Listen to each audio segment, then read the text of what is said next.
Everybody, how are you? I'm Joe McCall. I'm with Alicia Sierra. Alicia, how are you? Good. Good. How are you? Awesome. Nice. Alicia, everybody, just so you know, is a Cardinals fan, just like me, because she's from St. Louis. I mean, you are, right? I haven't even talked to you about that yet. Oh, yeah, of course. Okay, that's good. That would have been an awkward moment there if you were a Cubs fan or something like that. No, Oh anyway, my gosh. My dad would haunt me from the grave if I said such a thing. we have a lot of people from Chicago here. Yeah. Um, We so, love oh you man, anyway. some of you guys are saying there's an echo. I apologize. I'm not sure what to do. Alicia, do you have a headset you can maybe plug in to your ears? Um, Some of you are saying she sounds great. So maybe both. Then now other people are saying you both sound good. Everyone sounds good to me. Ronnie says. Steven says you okay, guys well sound that's great. good. I Tim can hear says it's you fine. fine. Okay, sorry. Some of you guys are having echo problems. But anyway, let's just move on. Anyway, on this webinar, we're going to teach you how you can make a bunch more money, do 3, 4, 5 more deals a month as a realtor, not working the traditional realtor thing, but doing deals as an investor agent. And I've been in the business a long time, right? And I know sometimes it's really hard to do traditional, regular wholesaling. And I've recommended for years that you go ahead and get your license. I've had my license for a long time. I highly recommend it. But there's something difficult and challenging about doing deals where you find the buyers first and then you go find a house for them without a license. You can do it with contracts and assignments and getting equitable interest and all that, but it's challenging. And if you don't do it exactly right to the letter of the law, you can get in trouble with the real estate commission. And sometimes, even if you do it the right way, you'll still get in trouble with the real estate commission because it's brokering. Okay. Anytime you're putting a buyer and a seller together, it's brokering. You need a license to do that. Well, here's the cool thing. You can make just as much money, if not more, doing these deals as a realtor as you can as a wholesaler. Now, I'm not saying, you guys just want to make this clear. I'm not saying you have to get a license to do deals. I'm not saying that at all. I'm just saying it helps. It's a good idea. You should consider it. Well, the cool thing is, let me give you a little story and a background of this. I was in 2012. So this was 8 or 9 years ago. I saw a lot of money was starting to come back into the market, and I wanted to wholesale some deals to these buyers that were coming back into the market and buying these properties super cheap. And they had a lot of money, right? The big hedge funds were coming into town and whatnot. So Yep. I started doing a bunch of seller marketing. I started marketing for sellers. I had an acquisitions manager. I've interviewed him on my podcast, and we were doing okay, a couple, 3 deals a month, but it was really hard. And we were spending a lot of money on marketing. I talked to my coach. I have, never get a coach from somebody who doesn't have a coach. All right. But I had a coach and I called him. I said, what's going on? Why is this so hard for me right now? There's so many deals. There's so much opportunity right now. And he said, you need to find the buyers first and then go find deals for them. And he said this to me, it's much easier to sell buyers what they want than to sell them what you have. All right. So I said, all right, we started marketing for buyers. And I had my license. My acquisitions manager didn't. He eventually got his. But this is what we started doing. We started getting buyers with money looking for deals. And then we just started networking. And I didn't even tell my acquisitions manager, his name was Rick. I didn't even tell him to do this. He just started, he said, this sounds like a pretty good idea. I should maybe tell some people we're looking for deals. So we started calling landlords, realtors, wholesalers, and just saying, hey, I'm looking for deals. Do you have anything? And all of a sudden, we started getting people bringing us deals. And people were bringing us deals, wholesalers and realtors and property managers. Some of them were like, I don't even care if you give me anything, maybe give me a few $100. I just want to help my client. I just want to get this house sold. I only have 2 days left on this contract and I need to get this thing sold. Help me, help me. So because we had such good buyers, people started bringing us deals. In fact, more deals than we could handle at times. And so we thought, this is pretty cool. So we stopped doing all of our seller marketing and started only focusing on marketing for buyers. And then my acquisitions manager got his license. And we went from doing a couple, 3 deals a month to 4 or 5 deals a week. All we did was start calling and emailing our network and saying, hey, we've got $5 million burning a hole in our pockets. We're looking for deals. Send us what you've got. At that time, I was doing 20 zip codes that meet this criteria, and it wasn't that crazy. Send us your deals. So literally, guys, we went from doing 2 or 3 deals a month to 3 or 4 or 5 deals a week. virtually in a couple months. And I know this stuff works. It's amazing. And so Rick and I, about 8 months, 10 months later, we parted ways as friends. He went to do his own thing. I went to do my thing. But to this day, over the last 6 or 7 years, he's still doing 80 to 100 deals a year. Mhm. He's never done any marketing for sellers, never done any marketing for sellers. And all he does is he just is on his phone and talks to people and he networks. He's got good buyers and then he shows them the deals that other people bring to him. So we're going to show you on this webinar here how you can do the same thing, how you can get other people to bring you deals. There's still deals on the MLS. We're going to show you how to get the deals on the MLS, how to get other people to bring you deals. And then the buyers, finding the buyers is kind of I don't want to say it's the hard part, but it's maybe because it's really easy, but that's maybe the part that's the most work, right? Would that be fair to say? Yeah, Alicia? it's time consuming. Yeah. I wouldn't say it's difficult, but it's definitely time consuming, the relationship. Right. It's all about networks and relationships. Yep. Okay. And so we're going to show you now in this webinar how to find the buyers, how to do what Alicia's doing. So anyway, 6, 8 months ago, now Alicia has been in the business a long time, and I've heard of her. I've seen her in the internet. I mean, in the investor circles here in the St. Louis area. And we started talking a little while ago, and I said, hey, what you're doing right now in St. Louis, this is so cool. I'd love to be able to teach my audience how to do what you're doing as well.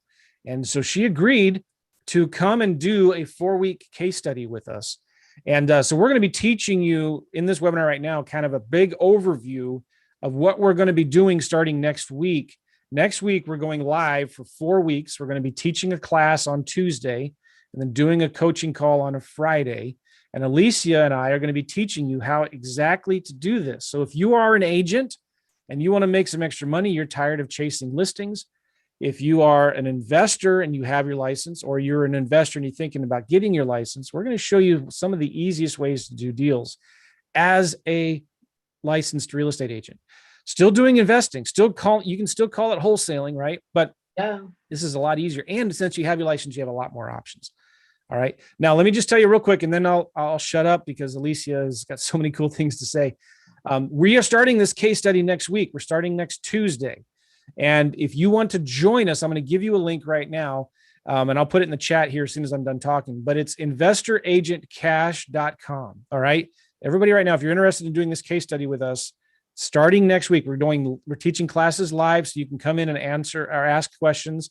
It'll be recorded if you can't make it. Then we're going to give you a few days to implement what you learn. And then you can come back to us on a Friday with your questions, and we will answer your questions and help you get unstuck if you're stuck or anything like that. So it's like a teach, implement, and then get some help coaching, kind of like we're giving it to you in bite-sized chunks. So it gives you time to actually not just wait until all the modules are released and learn and study and study and study and study, but we're going to be giving you a little bit what you need, giving you some action steps. You go out and do it, come back, report back on your results, report back on your numbers, answer, and we will answer any questions you have, any challenges that you have. You report back on your numbers, and we'll help you on the Friday coaching calls. Does that make sense? We're doing this for 4 weeks, and then when it's all done, you get access to all of the materials that you can keep. If you're interested in this, go to agentinvestorcash.com. agentinvestorcash.com. All right. So we're going to go here and we're going to start teaching this. We're going to start opening it up for questions at the end as well, if we have time. But Okay. So Alicia, I'm glad you're here. Thank you so much for doing this thing with me. I'm excited about this case study. Thank you for letting me have this opportunity to work with you. Now, I've been interviewing you on my podcast. We've been talking about this. I've been emailing my list all about it, but give us a brief background of you and who you are and kind of what does your business look like today? Okay. Well, I think I actually probably sold one or two of your wholesale deals back in the day, because I'm old enough to say back in the day now. But I was flipping houses full time right before the crash. And I could see the writing on the wall, because the houses that used to fly off the shelf, they weren't flying off the shelf anymore. It was very formulaic. And this beginning of 2008, unfortunately, I got a divorce, and I had 3 kids, and I was like, okay, I'm going to go get my license and go to work. And the brokerage was, trying to get me to do what they get all the realtors to do, right? Open houses. And at the time, now this seems very antiquated, door knocking, all of those kinds of traditional stuff. And of course, it wasn't working because, well, you guys know what happened. I don't need to tell you. So from the investing world, I put kind of at the time, my last dime into being on an investor agent website that somebody out of Colorado started, and it was one agent per market. So I paid for the St. Louis market, and that's where it all started. I started getting buyers who were, I affectionately call cash vultures, coming into the St. Louis market. And in this retail sort of environment that I was in, it's a great brokerage, and it still is, but at the time, I, there's nothing more motivating than having three birds in the nest to feed, right? So at the time, I was like, I got to focus on where the money's at, and nobody could understand why I was selling cheap houses. But what a lot of agents don't realize is, HUD and Fannie Mae and Freddie Mac have minimum commissions. So I was, it didn't matter if it was literally a $5,000 house. I was probably going to make 1,000 or 1,250 for a house that I sold to a cash buyer in a week or two. Most of these houses I didn't even see. So that's where it started. So you and I were probably doing a lot of the same types of things at that time. We probably had crossover clients because the vultures aren't necessarily a loyal bunch. They go where the deal is. And I know Rick because he was calling me about deals. Yeah. So that's where it started. Of course, as an investor, I had a few rental properties, and I was doing flips. I understood the concept of what they were doing and what they were trying to accomplish. So that helped. That definitely helped. But when I went to see a house, there was potentially, like with you and Rick, 3, 4, 5 buyers for that house. So when we did our property scouting days, I knew I was going to have a sale from that time. It wasn't like going out with a retail buyer.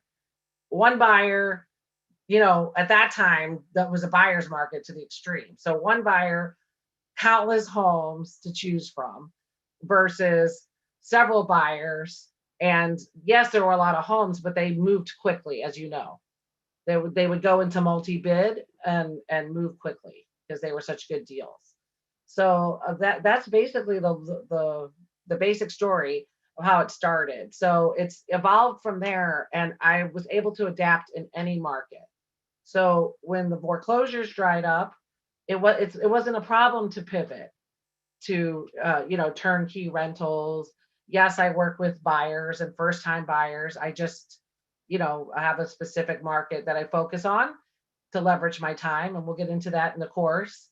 But you're really, if you understand this side of the business, you're very adaptable as a realtor. You're never, when other realtors are, having a hard time because the kind of business they do is slow, whatever that might be. Agents that work in the investment world are just pivoting one way or another. And I haven't had a day of concern about my income since. I've just learned how to expand it more and still have a nice pool of repeat buyers. So that's the long and short of it. Nice. And so right now, on an average month, how many deals of this like this do you do, and how big is your staff? How many people do you hire or work with you?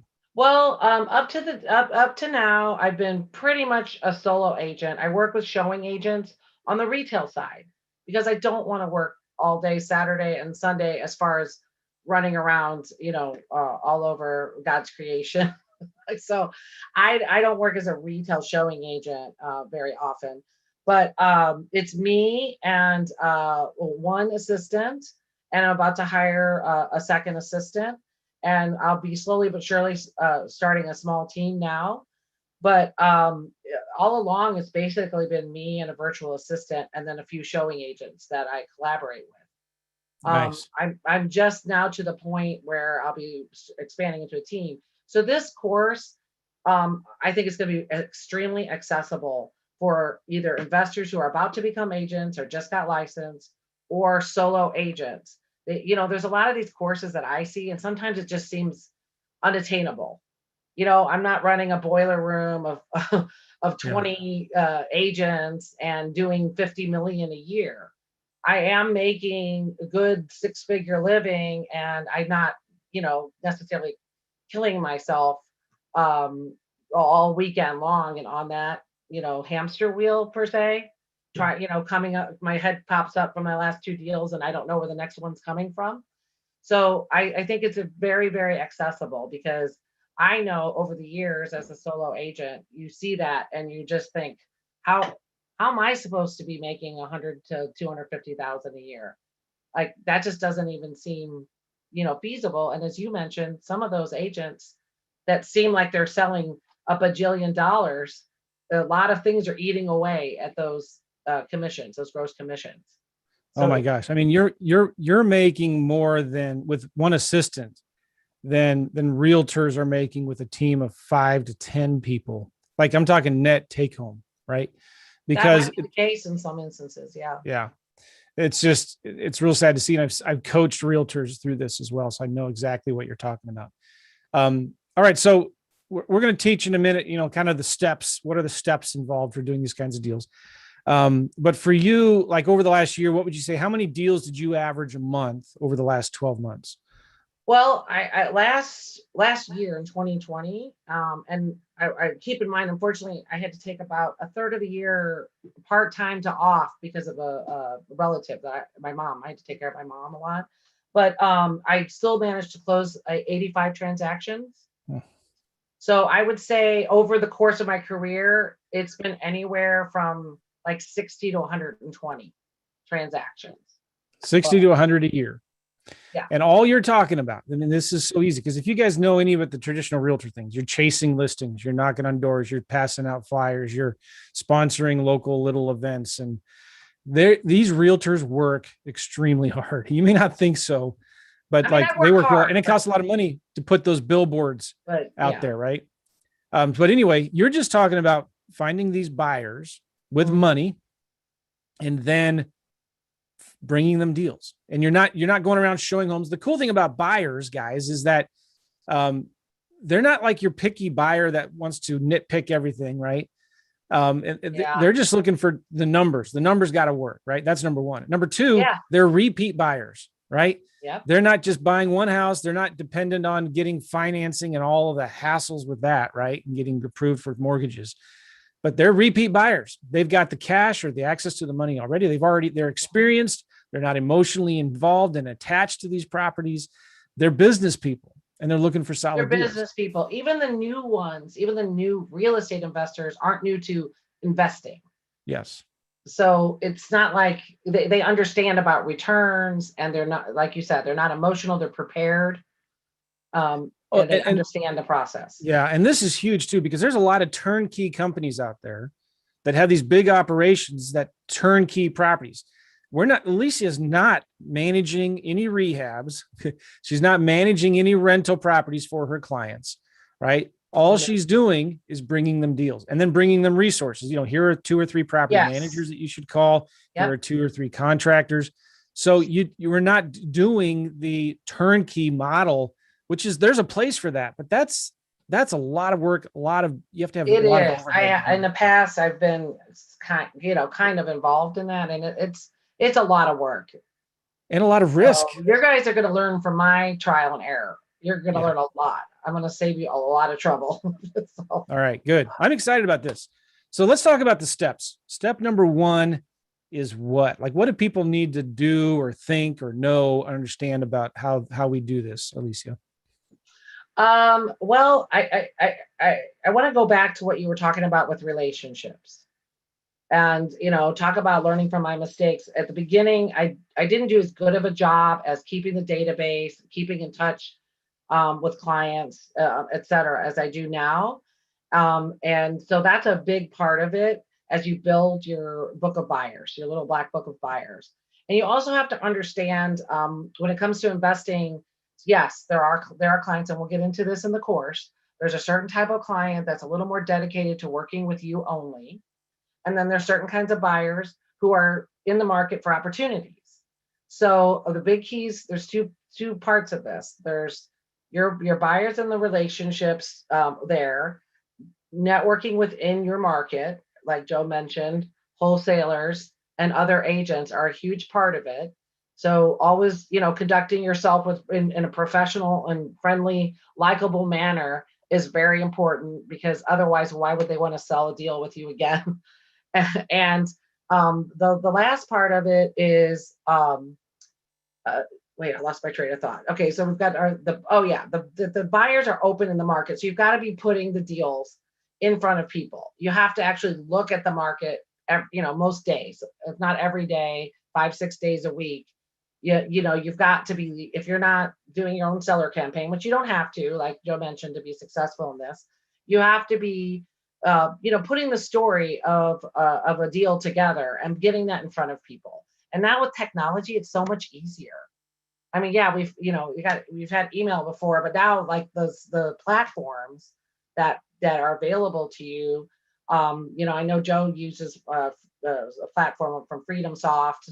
I have a couple of different ones. It's so much easier. I mean, Oh just yeah. this morning, I posted the story of a deal on social media, and then I took the link of it and we blasted it to one of my tagged lists that I have in my CRM. And Yeah. I've got 2 people who want to write an offer That's on awesome. this. Yeah, and I just did that over coffee this morning for like 10 Yeah. minutes. I pushed the Joe McCall easy button, just made it simple and pushed it Yeah, out well, there. that's the other thing too. We're going to have a special module in this case study about how to manage all of this inside of REI Simple or Freedom Soft, if that's what you have, because you can Yep, add these buyers into your buyers database in there, and you can communicate with all of them or just some of them with a click of a button. yep, And you can send them links, you can text them, you can email them, you can send them documents, all from right inside of yeah. Even REI like Simple. I don't know if Freedom Soft does, but some of the platforms you will let you send video You would, inside.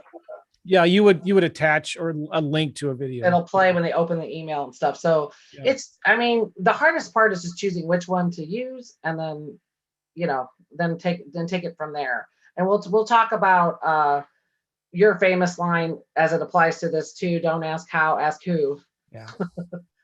which Yeah. I finally started embracing truly in the last few years, and that's a Nice. very powerful statement. Nice. All right. So where does it all start? Somebody's got their license. They want to start. Mhm. I guess it might start with finding buyers first, right? Is that it? Well, it depends. Like if you're an investor, in that regard, you're kind of a little ahead of the game. So like when Okay. I first got my license, it didn't occur to me, but when I was in the realtor class, a lot of the people in there had never actually even looked at a settlement statement. They never bought a property in their life. They'd done a lease because they rented someplace, but they never bought a property. So you're Yeah. already a couple steps ahead. If you've bought and sold property yourself and you're an investor, you have to learn the license part of it. But if you already have your license, in the regard of how to process a deal and all that, you've got that part down. But now you have to learn. You don't have to learn everything, so don't be overwhelmed at all. But you do have to learn some basics, and we're going to help with that because we've got some free resources that are going to be provided to you as part of this course. So one of those things I think is going to be real important. It's a course that I collaborated with a first time buyer on the process of buying a turnkey property, and it takes you through it step by step. So I think there's a little preparation there, but don't get hung up on it. Beyond that, I think it starts with putting deals on your social media, like the story of a deal and the story of something that happened, or ask an agent like me, hey, Alicia, can I market the listing that you have? Because I don't have one yet. You have to ask permission from one agent to another. Most agents are like, sure, you're marketing my listing. How is that? Yeah. And then Yeah. put a little Google, just keep it simple. Put a Google web form with a little, hey, you want video of this property? So all you have to do is get permission, or just don't include the address. That's fine too. Yeah. One of the best pieces of advice I got from my first broker on the retail side was, you're going to sell more properties if you're in more properties. So Mm. if you're just getting started, just get out there, look at the deals, take your little selfie stick, walk the property. Like I said, you could even just FaceTime it with somebody like me, and we'll talk about it, tell the story, and then put a feedback form. Hey, you want to know more about this property? Um, do an analysis sheet on it with the real life numbers, and respond to the people that you get in the form. You will get buyers. You will start relationships. I can't guarantee that they'll be dedicated to you all the time, but don't get hung up on that. That's a retail mentality. Yeah. You don't have to get hung up on that. Most of my buyers agency contracts are, not all, but a lot of them are deal by deal.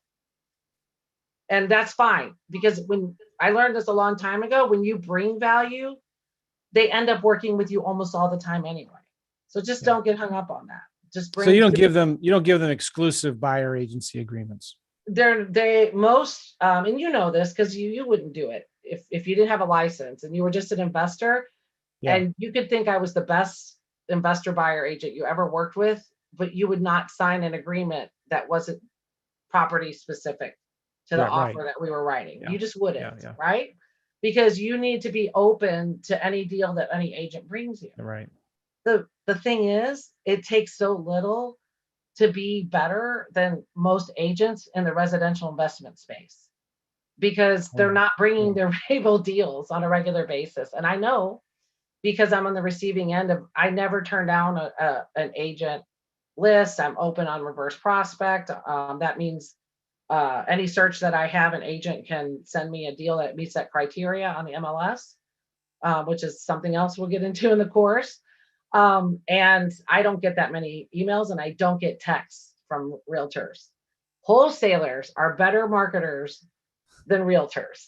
So because they listen to my podcast. Because they listen to your podcast. Yes. Yeah.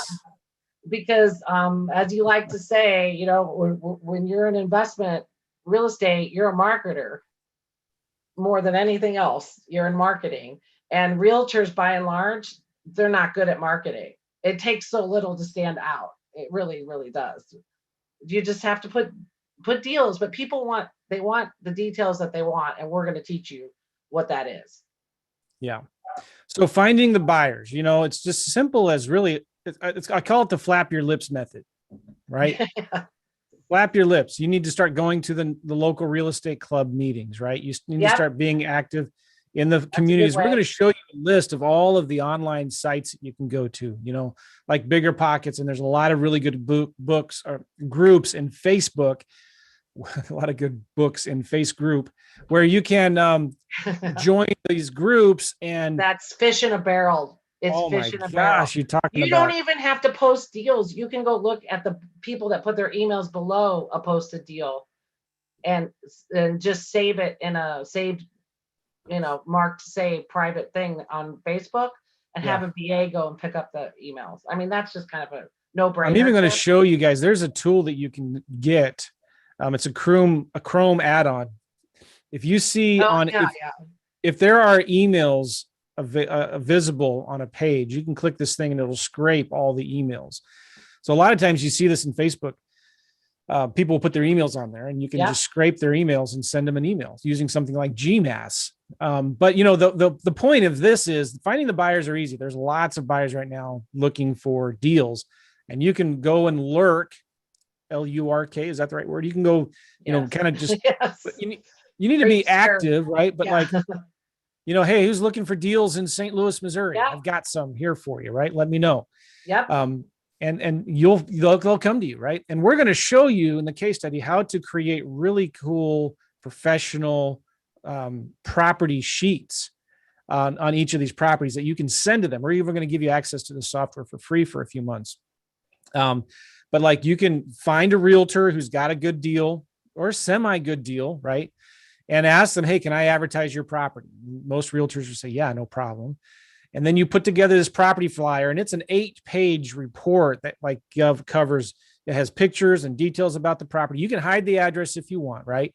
But it Mhm. gives you all the financial numbers. Remember, we're dealing with people that are in business. They're in the business of I buying and mean, they're going to be owning so rental. impressed. They love numbers, They right? And so love it. this report puts together the cash flow, the cash on cash returns, the ROI, the return on equity, and it factors in depreciation, and it factors in write-offs and your net cash flow after all the expenses and future appreciation. And so that covers all of that and puts it into this beautiful report.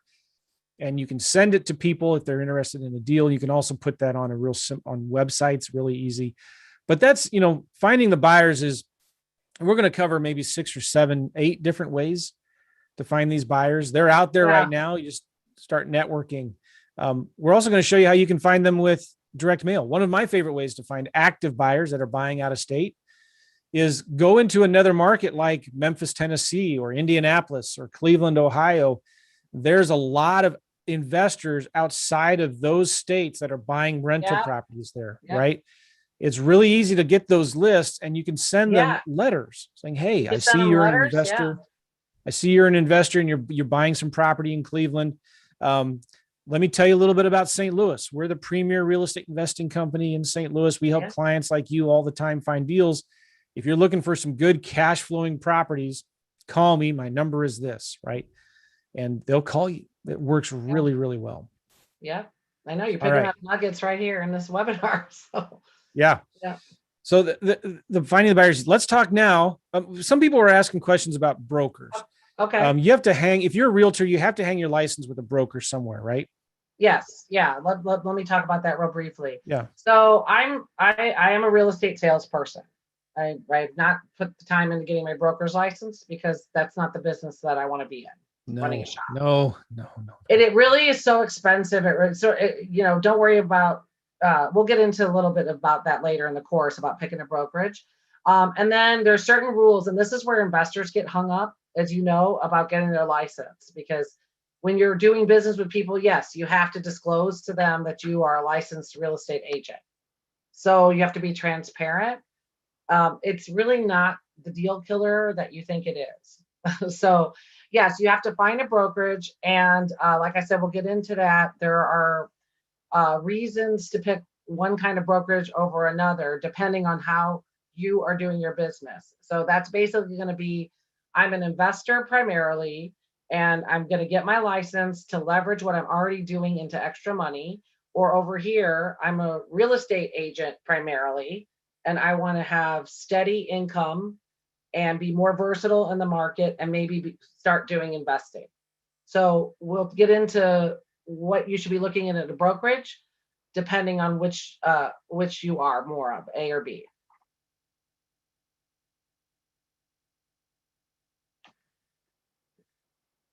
Oops, sorry, I was muted. There you are. Okay. I'm just responding to comments that people that's why I'm looking down and typing stuff. So how we're going to give you our preferred broker. And the cool thing about this broker is they're nationwide, aren't they? Yeah, they're nationwide. Yep. They're the fastest growing brokerage right now in the US.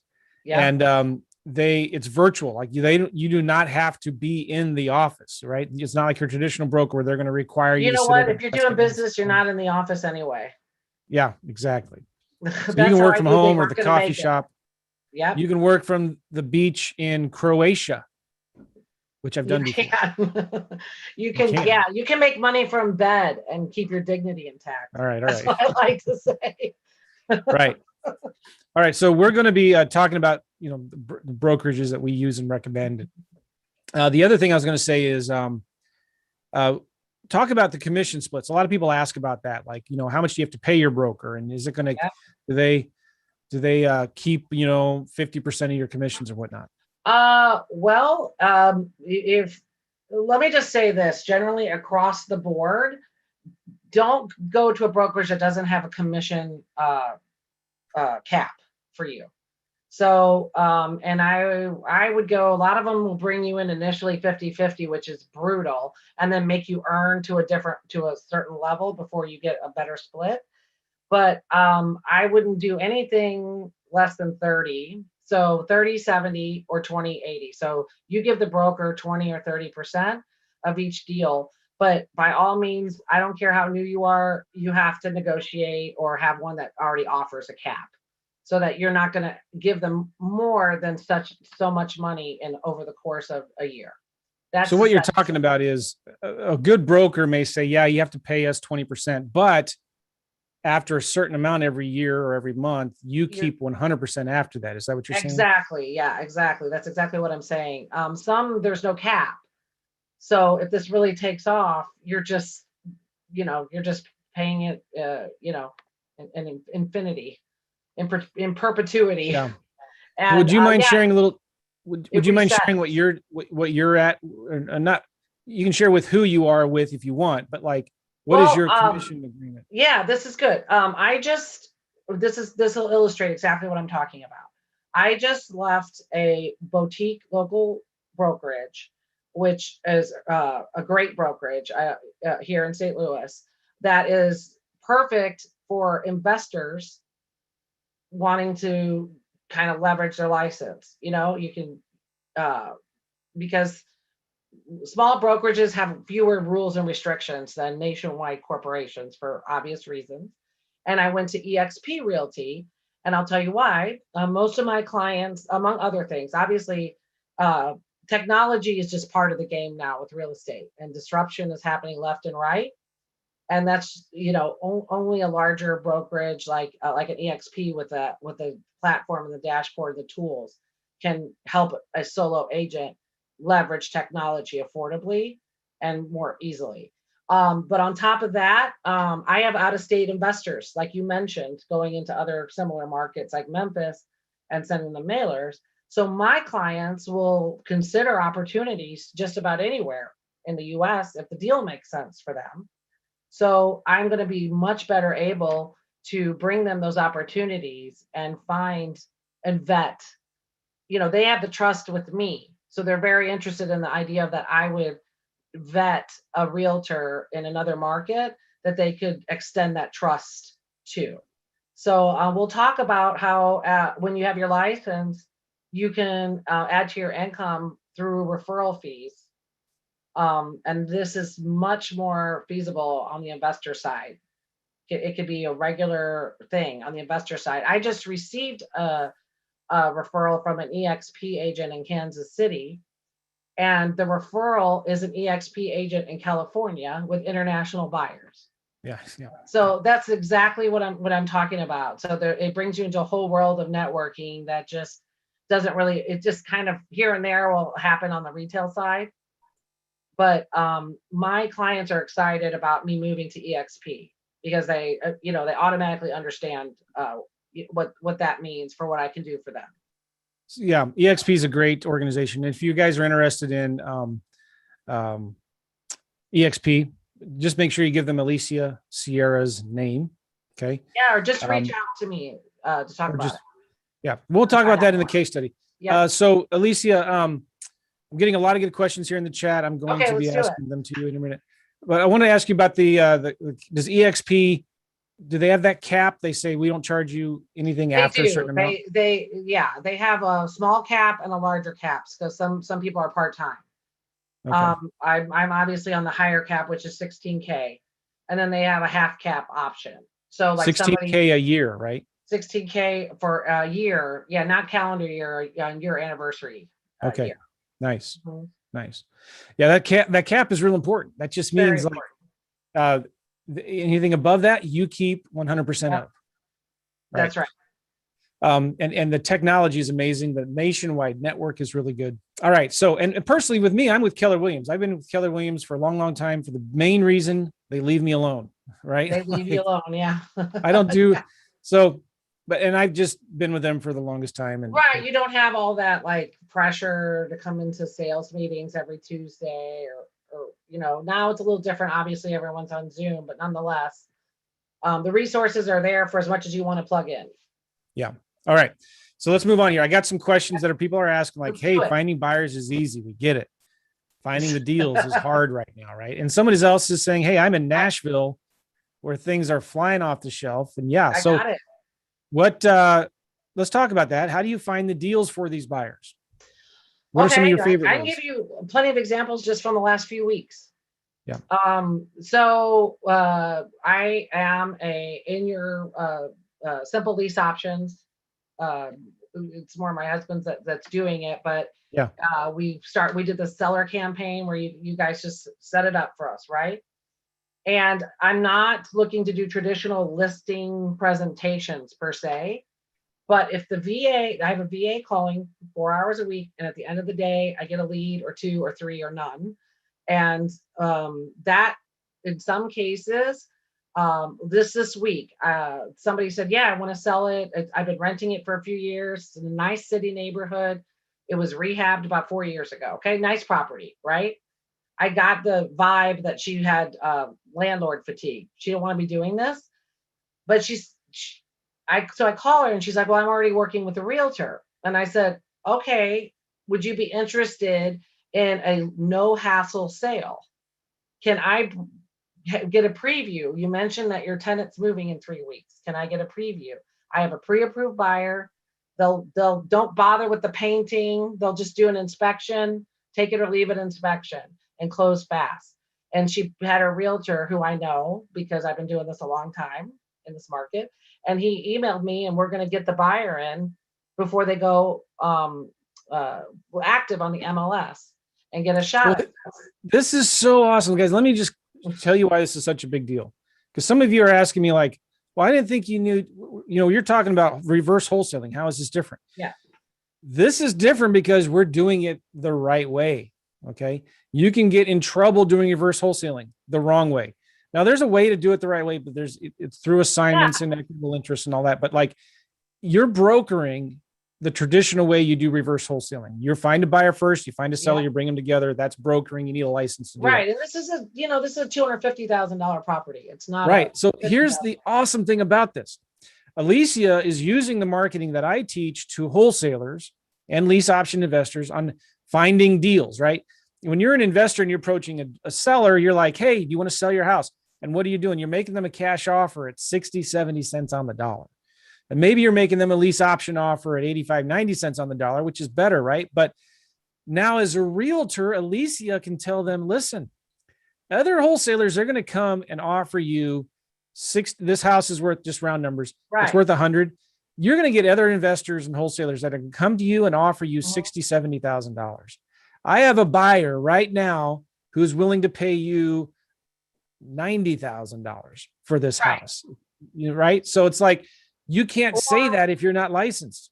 Okay. And you got some people commenting here. Yes, a lot of agents do want to list on the MLS because of bidding wars. I don't necessarily find this advisable on this. That's not true, especially if it needs work and it needs to be Yeah, clean and but there's a tenant in there. he said, I have pictures from when it was listed last, and he said it's going to need paint, it's going to need this and that. The seller clearly would do it, but is clearly willing to consider another option. And we had a discussion because it's not on the MLS, obviously, and I can't solicit another agent's listing, and that's not what I was doing. The moment she said, well, I've already chosen a realtor, I said, well, then your realtor should reach out to me. So yeah, I don't, if it were my seller, I would have said, are you nuts? like like we need to list this. And in fact, there's some agents now. Let's go with that scenario. Let's say she didn't have an agent, and I would tell her we could sell it as is like this, or we could do this and get a bidding war. There are agents right now fronting the money for the repairs to get up to a certain amount to get a house ready for the market for cash poor sellers. So that's the kind of stuff that's going on right now, Um, so I don't find it advisable. Another one, it was a broker that I know. So let's talk about relationships. It's a broker. He's the GC, he's the flipper, he's the broker, and he's the realtor. Okay, 3 for 1. He was about to go out of town, and I called him on his listing, and it was 2 townhomes in one building. And he's like, well, I got the one on the other side. This one I just got a contract. I got the one on the other side. I said, can we get this tied up before you leave town? He knows me. He knows I'm going to solve the problems. I'm going to get it closed. And you know what? It appraised for $11,000 higher than our agreed purchase price. Appraised. And you and I both know appraisers don't go out of their way Oh to yeah. go over asking. He left money on the table, but I was, I'm here for my buyer. I'm not here. I'm not here for the seller in that case. If it's my seller, that's a whole nother thing. But yeah, so there's ways to work it. There's a wholesale deal that I have from it potentially. A divorce situation. He wants to dump it as soon as his divorce is final. So it's all over the place. And then there's some that I toss to my husband because he's strictly wholesaling and I don't want to mess with it. See what you can get done, So you can work this both ways if you have your license. And somebody earlier said in Illinois, it's super strict. Yes, it is super strict in Illinois, and everyone's getting as you know, we're in a bi-state area. So I'm pretty with it, and I have a broker that I collaborate with in Illinois. Well, this is why, Don't let it stop especially in you. Illinois. Yeah, Don't let it especially stop in you. Illinois, this is why you need this. This is why you need this. It's okay. You can actually spin it to your benefit. Yeah. I would actually just say, this is why Illinois has put these restrictions on wholesaling. Yep. Yep. But I can still get you low maintenance cash buyer offers for your property as an agent. So if they want to do it as a FSBO, for sale by owner, that's fine. I'll tell people it's going to be more work, but you'll probably net higher if we list it. But here's why it's more work. You're going to have to A, B, C, D. Don't get hung up on manipulating the seller into what you think is going to work for you. Sellers love when you give them options. I have a listing appointment for like an $800,000 house next week over the seller campaign. And I'm not even looking for retail deals. But you know what the guy liked? He liked that I didn't BS him. I was like, what's your make? What is this is the training from your side of things, Joe. I was like, what's the make you move price here? What is there a listing price? Because I think you're undervalued, you're shooting low on what he thinks he can sell it for. I said, we're going to know in 10 days. We're going to list it on Wednesday. We're going to look at offers on Tuesday. And they're either going to work for you or they're not. And I'm willing to put my time and a few $100 in it to find out. Yeah. So anyway, the point is there's lots of ways for you to go with it. Let me say something too, because people are asking, I see this, a lot of people are saying, hey, listen, my market's hot. Properties are selling for $30,000, $50,000 above asking price. Same here. Same here. I mean, your market is not different than anybody else's. You guys need to stop thinking that you're special. You're the only one in a really hot market. Let me just say this first of all. Thanks, Fanny.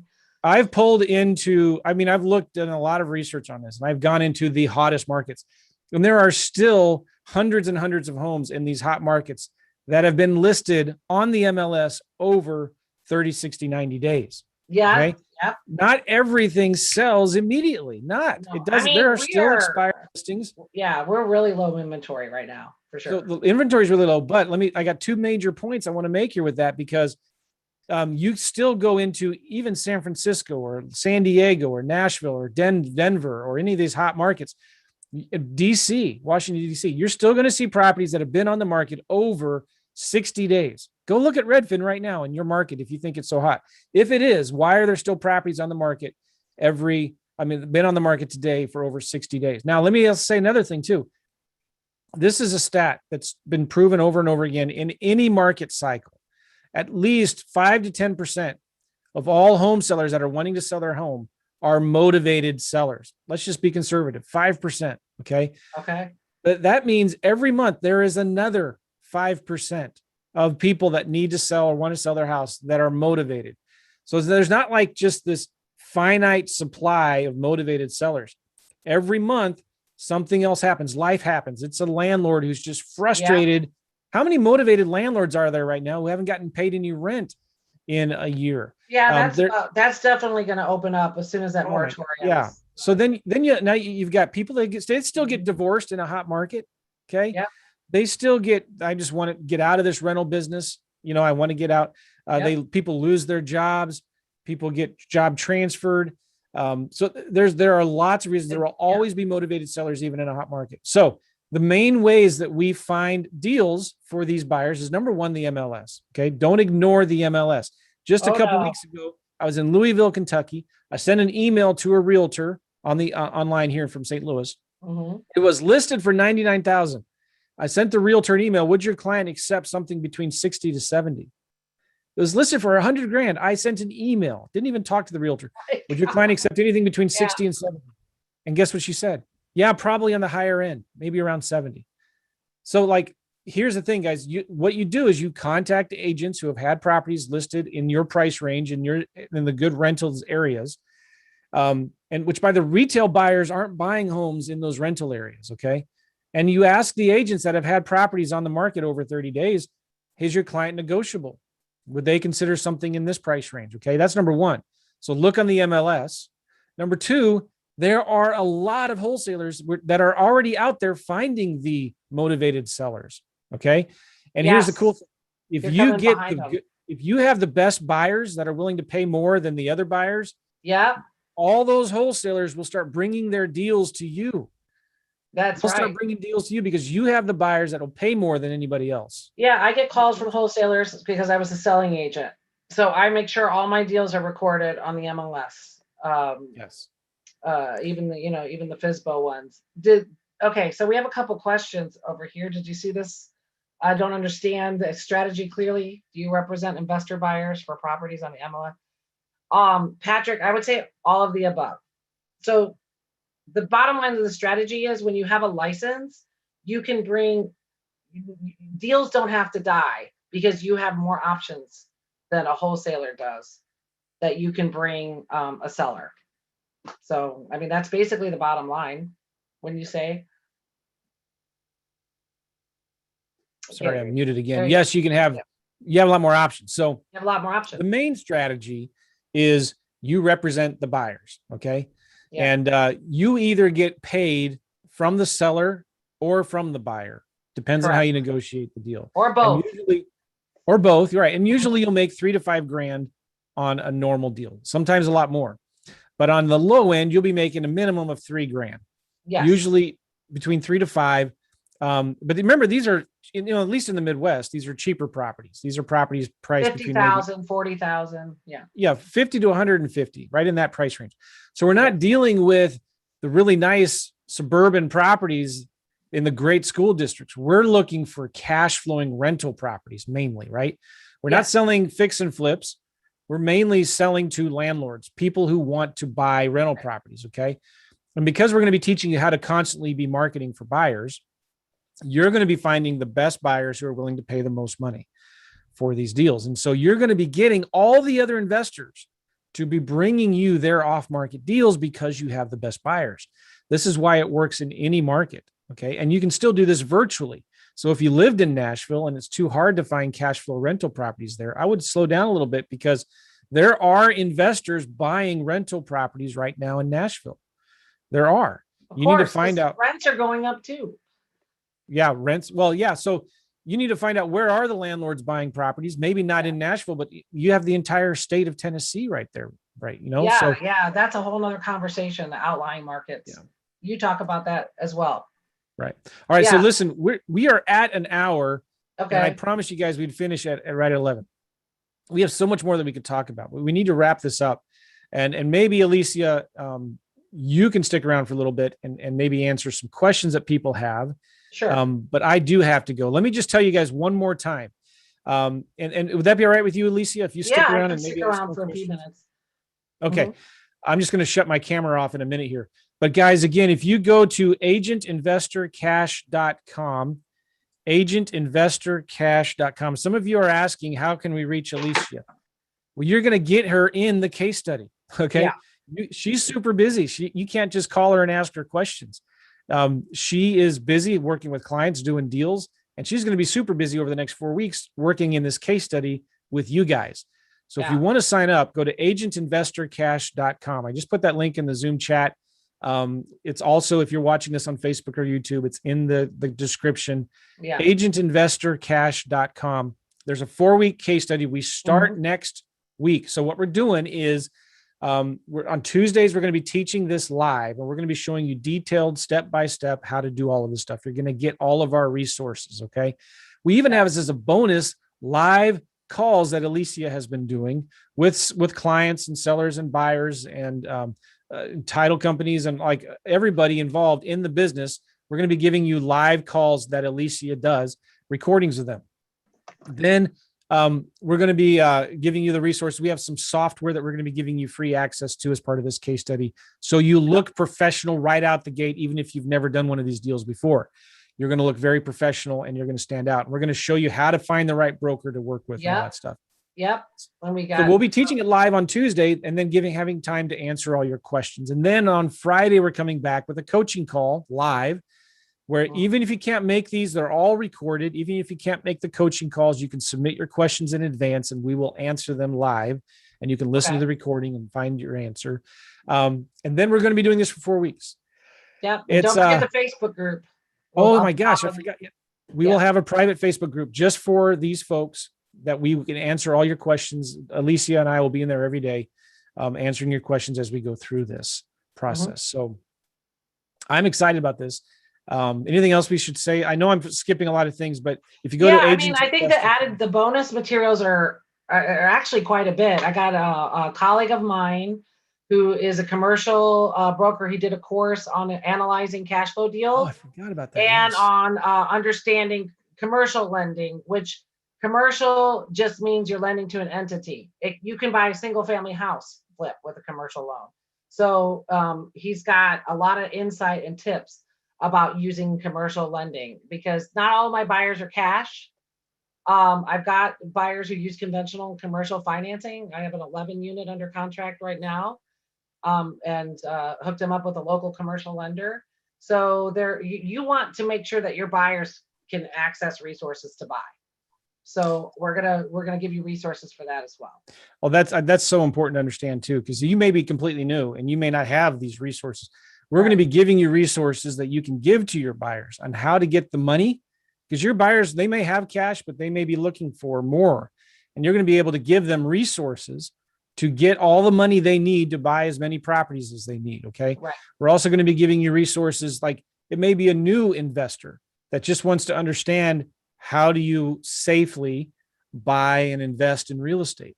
And so we're going to give you a course that you can give to your buyers. So we get all the bases covered here.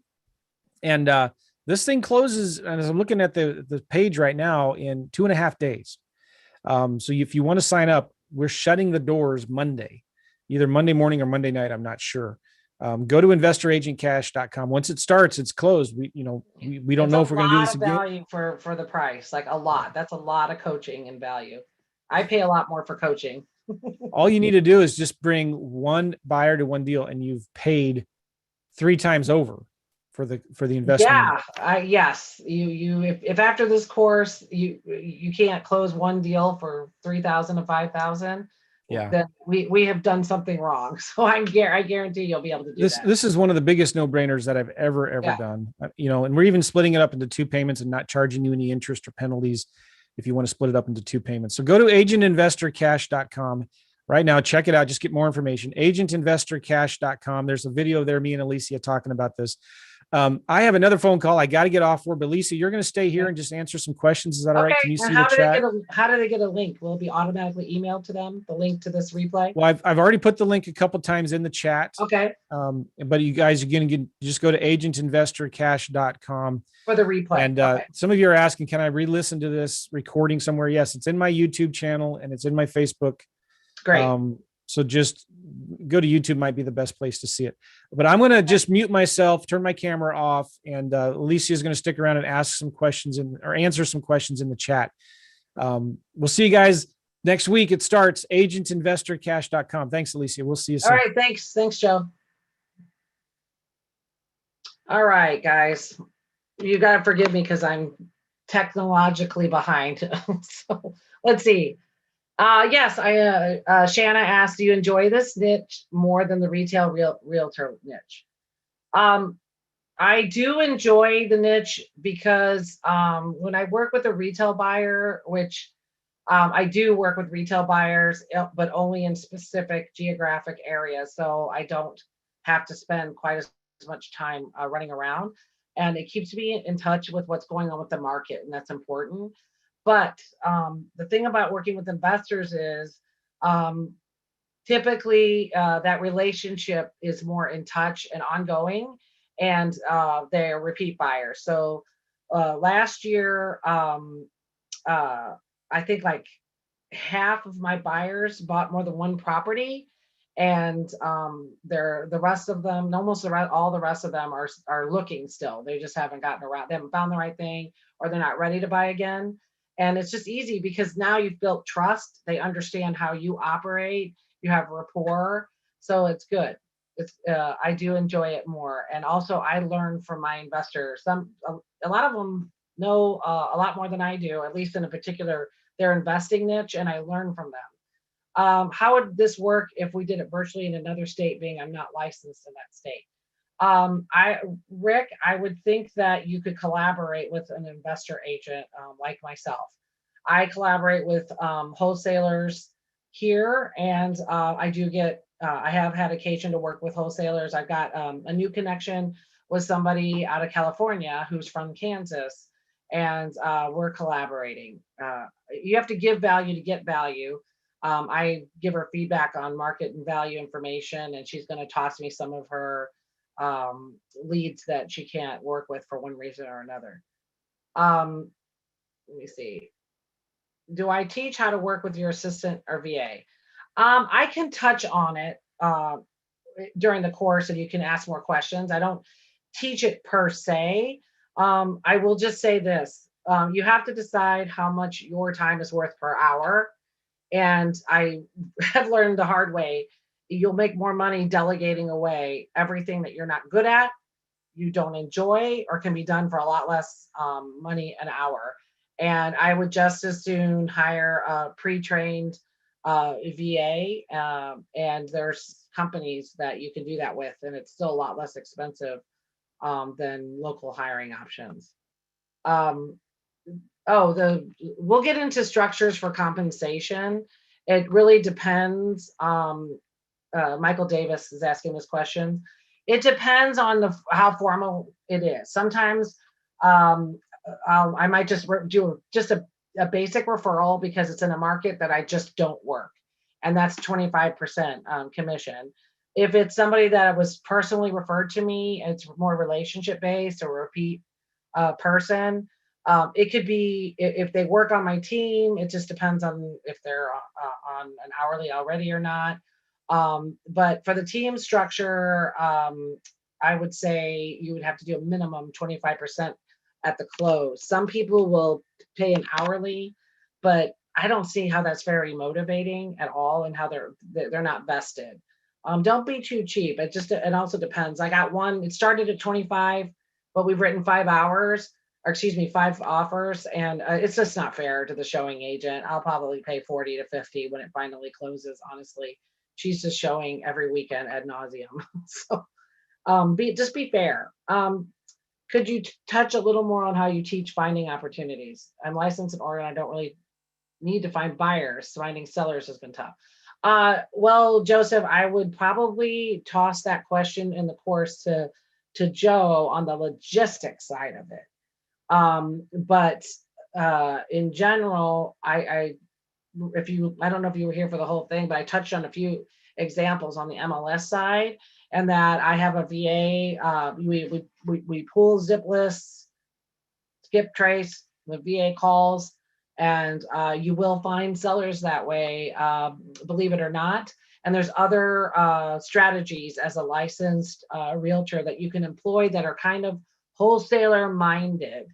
For example, I'll toss you one. If you have a buyer who got rejected on an offer in a certain area, hand deliver or hand write notes, or actually deliver to targeted areas.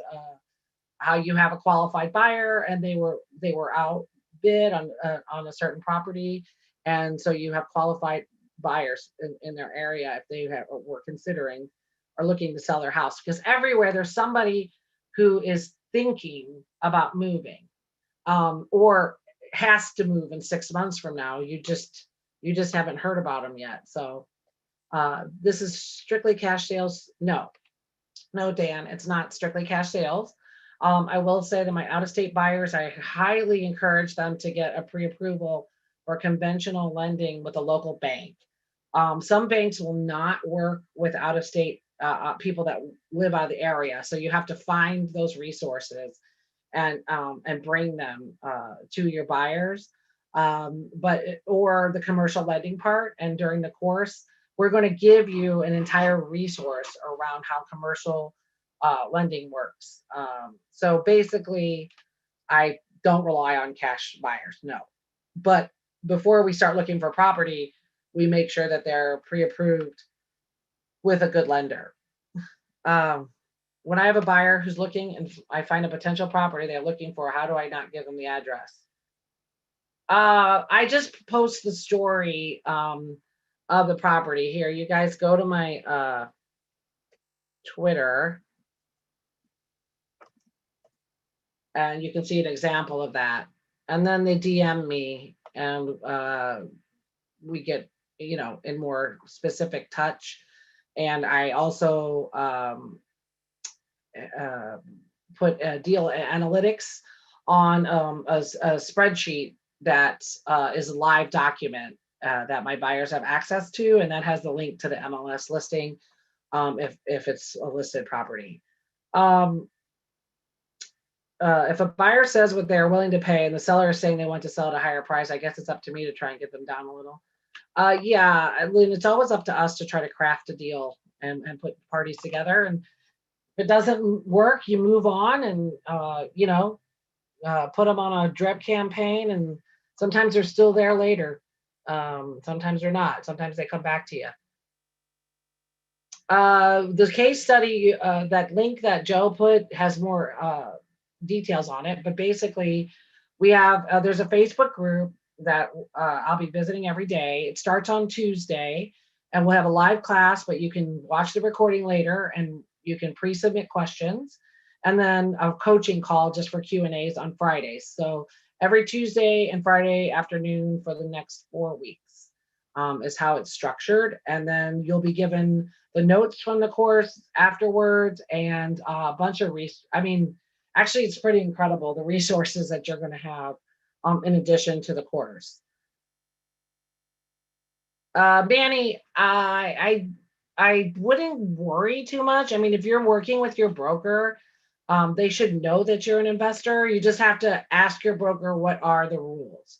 I will give you an example. EXP does not, part of our contract is I can't assign a contract, which is perfectly legal here in Missouri. They want me to be vested. That means I have to close on it before I resell it if I'm reselling it as is. I mean, it's not too big of a problem for me personally, but it is a rule. If that's an issue for you because you're primarily a wholesaler, then you want to, maybe look into other options, but we'll get into that in the course too. And you guys are going to have plenty of time to get into the weeds with all these details.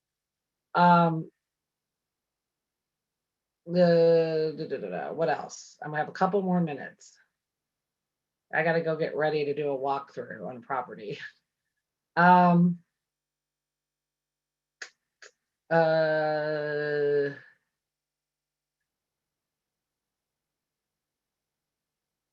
Let's see. Okay, Bart Block has a good question. Do real estate commissions come into play when doing deals this way? As a wholesaler, okay. So at the end of the day, we're doing the same thing. We're getting paid to bring a buyer and a seller together. It's just, as a realtor, you have to be transparent about what the relationship is. Everybody has to know I'm representing your interests. I'm representing your interests, or I'm not representing anyone's interests because you guys have worked this out before I got into the picture. I'm just facilitating the transaction. It just depends, but you have to be clear. So as a wholesaler, you tell the seller there won't be any real estate fees. As an agent, you can still do that, and you can buy it or you can charge, you can still wholesale it and just you have to disclose that you're a licensed realtor, or you can have the buyer pay the commission if it's a cash buyer. You just give them the price. The total all in still has to make sense for them. We'll get into all of that. It's just all about how you getting all the details, the lay of the land, what everybody needs out of it, and then structuring it in a way that makes sense for everybody and is perfectly ethical and legal. I think, Rick, yes, Illinois and their rules. There's always a workaround. There's always a legal workaround. I think this is going to actually be a lot to your benefit.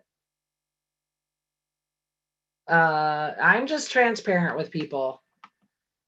Lynn, let me see, the time stamp should be on the website. If you're not sure, then here, let me see. I actually don't know. I haven't actually looked at how they time stamped it, but it should indicate what the time zone is. If not, just email them a question as to what time zone that they're publishing. I would think it would be based on CST, because that's where we are. But you can obviously ask that question. There's a help email. And you'll get all the recordings. They will be yours, and you can rewatch them. Yes, Shanna, it's very reasonable that you could expect to start closing deals in the next few months if you follow these strategies. I mean, let me put it to you this way. My first year, I won a national award for most units sold nationally of all of Caldwell Banker, and I didn't even start on this until 3 or 4 months into the year and closed 60 deals. Can you make a course about getting your license? Sure. I'm sure we'll be in touch, Manny. I have a couple of courses in mind, depending on what the response is to this one. Shanna, this course is more about like the strategies, and we will get into working smart, but it's not a realtor coaching course. That's what Manny was asking about. That would be like we could do 4 weeks just on that, but we will touch on it. I recommend being versatile so that you can always make a living in any market. I wouldn't turn my back on retail and retail strategies, but even on the retail side, everybody has their particular niche, and you should, because that's the world we live in. Niche, niche, niche. Once I decided to actually nail down, these are my primary areas of business, things really took off. So I think that, will this work with land as well? Sure, it's the same principles. You just have to know the market and make sure that whatever the deal is, it meets the investor's criteria. That's another thing. At the end of the day, you're not selling an investor on a criteria that you think makes sense. People buy stuff all the time that wouldn't work for me personally, but they have to tell me how they're analyzing it, what their target is, and then we bring them something that meets that. Yes, Dave, EXP provides the CRM. Yes, it does. So come onto the course, and in the Q&As, we can cover a little bit of that. And if someone's interested, another reason I moved over is the ecosystem or team that I'm on with EXP is active with personal resources and meetings, and also in investment. The person who sponsored me into EXP is a flipper and an investor, and we're going to have our own little ecosystem. So we might even have a little investor agent pod going. That's something that we're playing with. again, depending on what people are saying they want out of this course. Okay, I'm gonna go because I got to get ready to walk this property. And by the way, this is a property for myself, but I'm going to be doing a drive-by video on a tool that I use called Marco Polo for a client who is interested in the deal that I just posted this morning on Twitter. So just like that. Yes, I agree. I have both because, well, the CRM in EXP, it is set up for certain types of campaigns, and it works really well, and it does a lot of other things I won't go into. But I do have REI Simple and Freedom Soft because of what it's set up for on the wholesale side. I don't think it's an either or. Different resources for different purposes. Yes, EXP is actually international.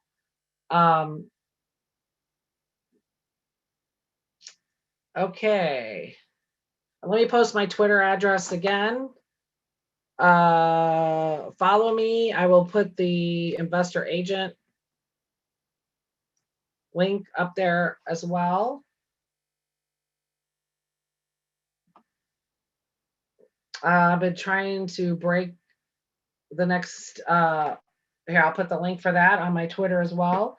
And I appreciate if you guys can share that link with your other colleagues, because I know, there's a lot of agents struggling. The average agent makes around 50,000 gross commission income a year. That's gross. So that gets cut. And, if you're doing this full time, you should absolutely be netting 100,000 and more. It's at Stand Up Agent, the Twitter address. Here, I'll repost the link.